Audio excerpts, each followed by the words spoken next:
Okay, we'll try that again.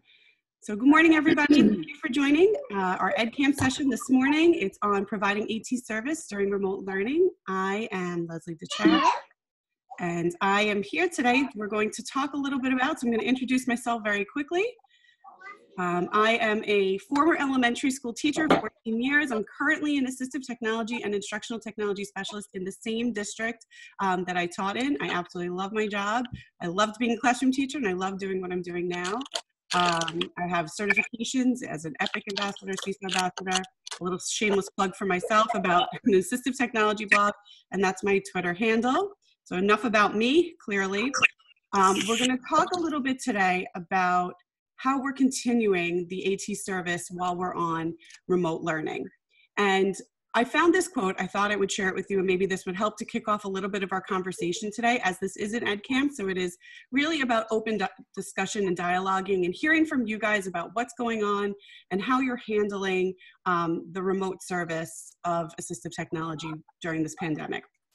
So ensuring that students have the right assistive technology device and services in place creates a sense of unity while they engage in a purposeful series of community building activities orchestrated to put forth the message that the class is a community of learners in which each student strives to do their best while helping others to be successful as well. And I thought that was really important about that community piece, because although we're not physically together, that doesn't mean that we are not able to still create an environment of community. So these are just some of the guiding questions for discussion today. Obviously, we're not limited to these, so if there's other things that you want to bring up, please feel free to do so.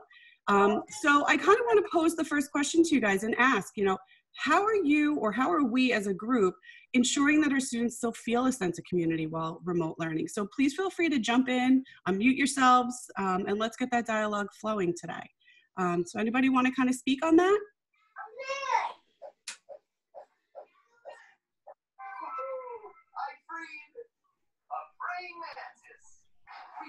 Okay, so maybe I'll get started for us. So I know for myself, I'm in a K-6 elementary school district in Long Island, New York. And what we're doing is we've been providing ongoing support and services with our families and our students. So whether it's just simply through a check-in, we're using a remote platform called Seesaw, which some of you may be familiar with. And that's been a really great way for us to kind of create a sense of community, because students are able to post their work, they're able to see their teachers, to be able to get feedback, in real time as well. And that, I think, has really helped our students to still feel like they're a part of a community. We've also been doing live teaching, and I think that that's also helped for students to really feel that they're comfortable and that they're feeling like their teacher is still a part of this, and that our service providers are a part of that too, whether they join in on a Zoom session or they're providing their own remote learning. So anybody else want to add to that? Sure. We've been using Flipgrid. This is Rachel. We've been using Flipgrid for check-ins in the morning, and of course, posting questions on Google Classrooms, and I really love it. My own daughter, her classroom has been doing a lot of just like scavenger hunts, and our kids are missing each other. So it's been really cool to like just provide some times that weren't instruction times for fun things, one in the middle of the day and one in the afternoon or late afternoon, so that people who are working might be able to jump in. Absolutely. Has anybody else had the experience of using Flipgrid to help student engagement?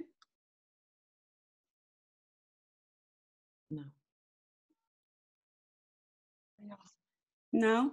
So we, in my district, we've also used Flipgrid. It's been a really, really fantastic tool for us to use. We've used it in a variety of ways, where we've had our teachers do read alouds on them, and they've shared that for the students to be able to access it. And we've also had it in ways where, even for my youngest son, because I have two children of my own, my one son is in kindergarten, they still are doing like Star of the Week.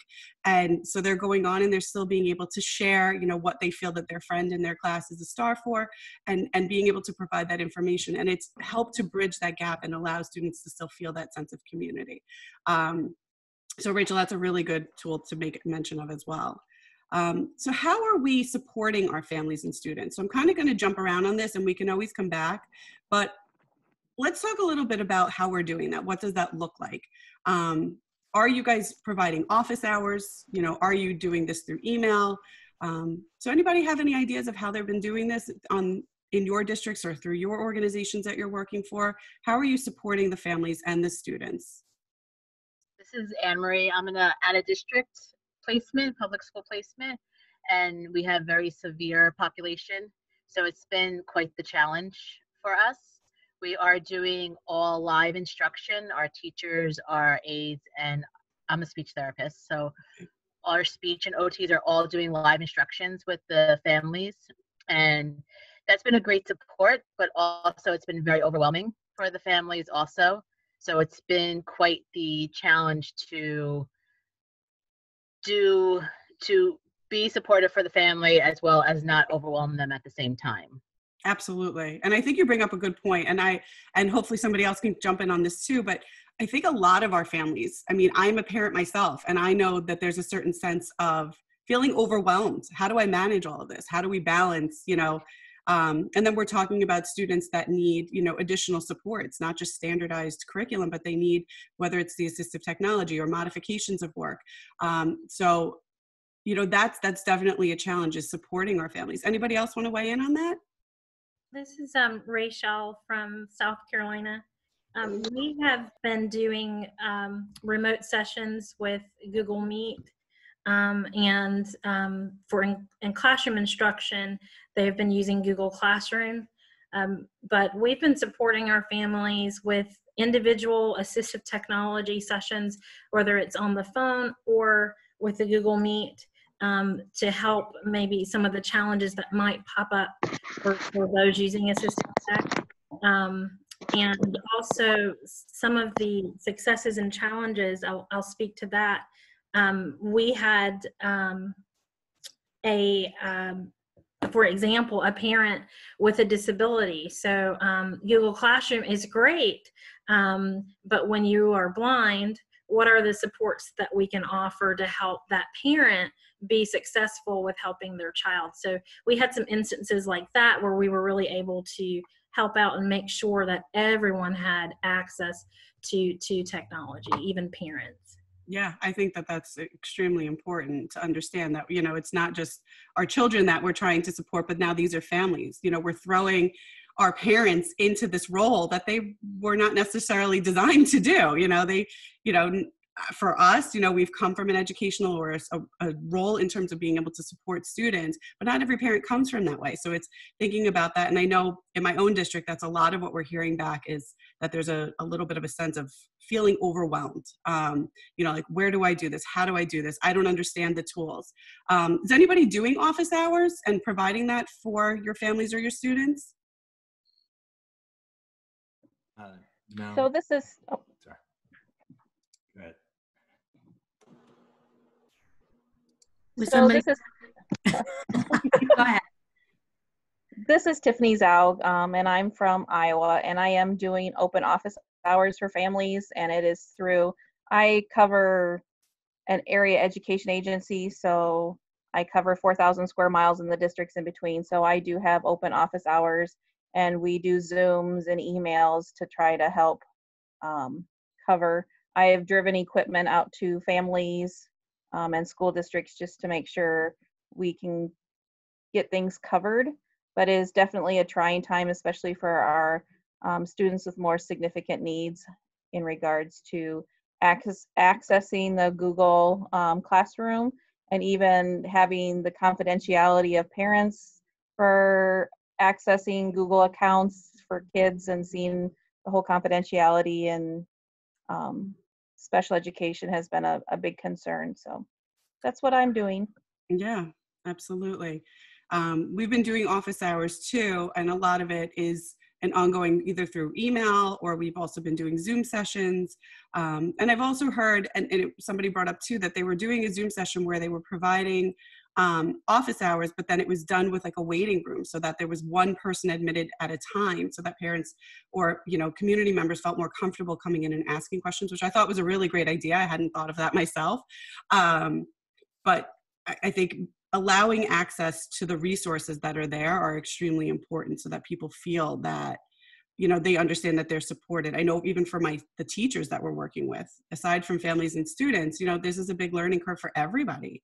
And so for them to feel like this isn't all being dumped on them and then figure it out, but finding ways to do that. So anybody else want to add in there?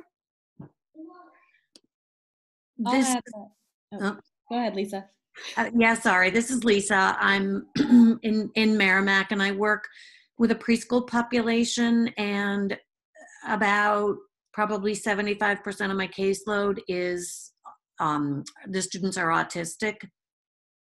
So this has been a very challenging transition for speech, doing this remote. However, we're not really doing office hours because given the age of my students, the parents are all present for the sessions. Right. So they're seeing what's going on. And there are times when I have one parent in particular, the student is my most needy. She's nonverbal, but smart as a whip. And there are days when mom just says, she's not coming to the computer today, but I need to talk to you. So we kind of play it by ear and see what parents need. But I have more communication now with parents than I ever did before. So that sounds like a success, that's for sure. Yeah, and I've heard that a lot from a lot of people that in discussions that it's bridged that homeschool connection, that you're able to now connect with families in a different way. And families, I think, and parents are also seeing like, wow, like this is what you're doing with my kid when they're in school. This is incredible. You guys are really offering a tremendous amount of service for them. And I think that that's wonderful if parents feel comfortable to be able to jump in as well. Anybody else? I know there were a couple people that were looking to speak. Yes, hi, this is Mirella from North Carolina. What we have done, we have provided the students with the assistive technology that they are using in school. We sent it home with them. And I also have very similar devices. I brought them home with me. So every day when we do our videos, this is a way for me to model to the parents how to use the assistive technology, whether it is a switch, how to record a message, or how to use a communication book.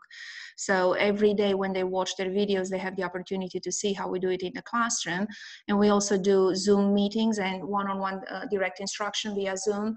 And this way I get to see a little bit how they're using it at home. And there's further opportunities for us to talk about it and see how more can we incorporate the technology at home. And for the students, the families who are able to stay on it and do it, I think it has been good for them to see what the students are doing in the classroom and how to incorporate it. And we had also talked about it. This is something that we could probably take with us in the future, the time when we come back to school in the regular building, but maybe we can have some kind of Zoom sessions or some kind of videos that we can continue to put out there so the parents can actually see how it is that we are doing it in the classroom. Absolutely. Are you recording your sessions? Is that something too that like if parents can't access like it live, or the students can't access it live, are you able to record that and share it later? Or is that not something you guys are doing?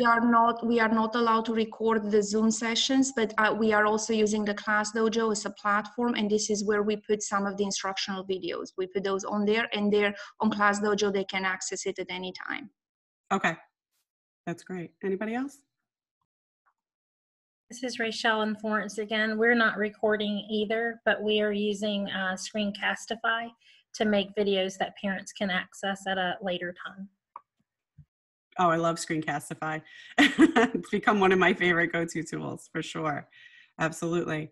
And I think too, when we're discussing, our framework and how we're looking at this assistive technology, we also have to decide the access to technology. So how is that working where you guys are? Are you able to provide students with devices at home? Is this something that was already being done and you're just continuing? I know in my own district, students that have assistive technology, I would say 95% of them, have the ability to bring it back and forth between home and school. So that wasn't a big change for us, but I know in other districts that's not the case. So how is that being addressed by you guys?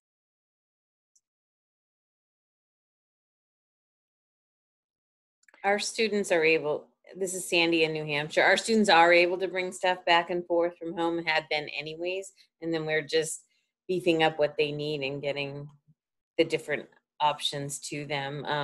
The one student, that's has visual impairment, and she was having a real hard time with visual fatigue on the computer or on her iPad, actually, which is what she used at school, but just the intensity and the amount of time. So, you know, we got her a large screen monitor, and she has a Chromebook. So she has a variety of different ways that she can do that. And then we're going in and printing things out for her that other kids might be accessing digitally, so that she has more, you know, access to information.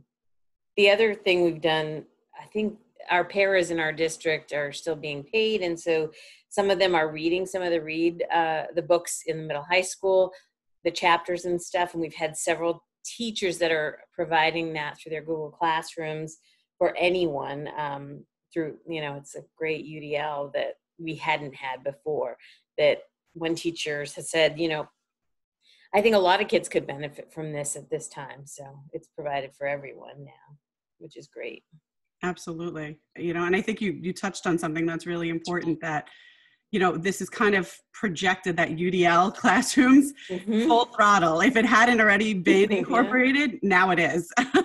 And I think in that way, that's one of those successes that we could walk away from this and saying, like, this is awesome. Like, now we're able to now kind of, and I've had these conversations within my own district too about the momentum and continuing that. Like, how do we take what we're doing now and let that continue into the future? I mean, we don't know what school's going to look like in September. I mean, I'm in New York, where, you know, we're at the height of, you know, still being in quarantine and all of these things. And there's discussions about what the fall will look like for school, but nothing's really been decided yet. And I'm sure for you guys too, wherever you are, you know, but it's how do we get that to continue? How do we continue this momentum of the tech integration and making this universally designed for all students where they have access to it? Anybody else want to kind of add to that?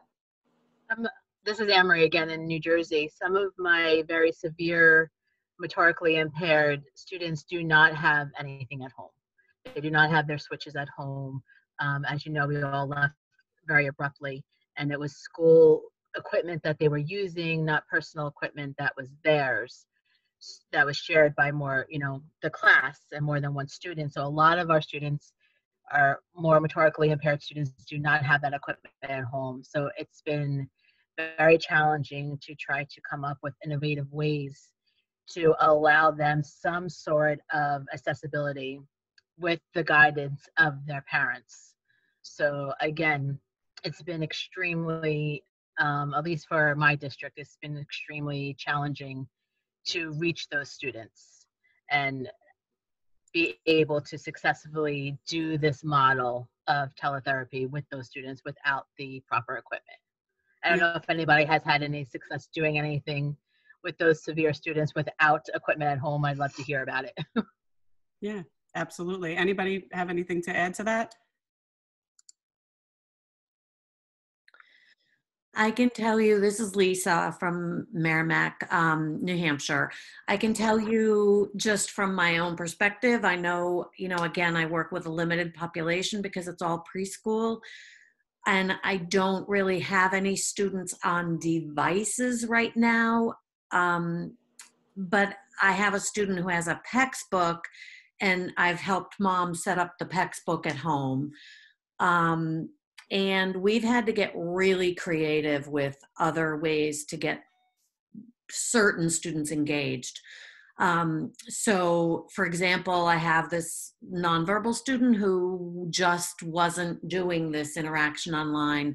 So I had one of the paras in the classrooms help me make up boom cards for her that were very interactive and that she could do. And I gave her access, and mom is doing that with her at home. And so I've just kind of talked mom through those kind of things. But, you know, I don't have anybody who has more sophisticated equipment, but we've had to get pretty creative with some things for sure. Anne-Marie, does your student use eye gaze at all? No, the students that I'm referring to are extremely motorically impaired and don't, I mean, we're using eye gaze as a sort of facilitated communication approach at this point. If the parent tells us they're looking at something, obviously that's a lot of how we're doing it right now, because what they had access to either via the computer was the switch activation through the computer using the box that connects to the computer. My words escape me right now. The Bluetooth devices that hook up to the iPads, that hook up to the devices, that hook up to their access points. All of that is equipment that they're missing right now. So when I have a student who can only use his elbow, and I have a student who can, it's been challenging. So a lot of hand over hand with their personal nurses. We're doing, we're trying our best and we're working with what we have, but I was just wondering if anyone has created. One of my colleagues created a Big Mac on PowerPoint that we're using now with our students, because they don't have even the one buttons at home. So we're trying our best to use our resources. I'm looking in the chat now, someone's trying to suggest something, so I have to go look at it. But yeah, so it's just been for those mature, and they're older. They're 13 to 21. So it's the older population, so it's just been a little bit more difficult. Yeah, and in the chat it says here, Madalena is saying that there's videos for turning a mouse into a switch with things around the house. So if you have that link, if maybe you could share it in the chat or even put it onto that Google Doc that we have, that would be really helpful. I'm not aware of that, so that would be great. Yeah, any other suggestions would be great too. And Elisa is adding here the Tar Heel Reader, books that are high interest. If you search on YouTube, the video is called Mouse House. Okay, I do know Tar Reader, but I will look up Mouse House. Thank you. Yep. Oh, Madalena said that's it. So there we go. Elisa, is there anything else you want to add to that in terms of how your experiences in using it? Yeah, I can speak a little bit on it, Leslie. So our students, many of them did not have technology. I'm in Florida. Many of them did not have technology, like you're saying. Switches didn't go home, or they didn't have switches at home. And so we kind of guided parents to say, okay, let's talk about things that are in PowerPoint or like are already switch adapted, like Tar Heel Reader. And then we actually taught them to kind of cover anything on the keyboard except for the space bar. And either the space bar or the enter is what kind of helps move that program forward, like when you're in slideshow mode. So we kind of worked with them to kind of create a very low tech, interface for that student to be able to still turn the pages of the book or the activity based on what they had at home. It's kind of a modified Mouse House. It wasn't even a full Mouse House. It was kind of, okay, what do you have and how can they used a box top to cut out everything except for where the space bar was on their traditional keyboard. And the same with the mouse, so that either the left click is the only option that works or the space bar is the only space that's like available for a student to kind of emulate what a single switch would look like for those students we couldn't get them to. Does that only work with the computer, or is it accessible to the iPads also? So the iPad, it depends on what you're using. So I have a student that on the iPad, we put the slides presentation into, present mode, and then they use kind of just part of their hand to advance the slides. They kind of, I'm going to say like grossly kind of swipe at the iPad to get it to advance. So we didn't set up a switch per se for that student because it's a little more complex to do. We kind of set up a low tech, we emulated, there's something called gestures on an iPad. So we kind of set up a gesture on the iPad that kind of emulated how that student was able to kind of approach and swipe at the iPad and made that be the click or the move forward. Okay, thank you. Absolutely. Thanks, Elisa. So I feel like we've reached the end of our time here. That went extremely fast. And thank you guys for participating. So I hope that your takeaway from this today is really just about, continuing that support, whether you're ending, your remote instruction in another week or so, if it's continuing, or if we move into the fall with this as well, thinking about just some of these other points. And I know we didn't get to touch on all of these, but, keeping that support for not only your students, but for the families and for the teachers making yourself available for them, and finding creative ways to make that technology available when it's not. So I really appreciate everybody being here today. Thank you for those of you who asked your questions and participated as well, and for those of you that were just lurking. And hopefully I will get to see all of you soon, maybe at another session today. Thank you. Thank you. Thanks, everyone.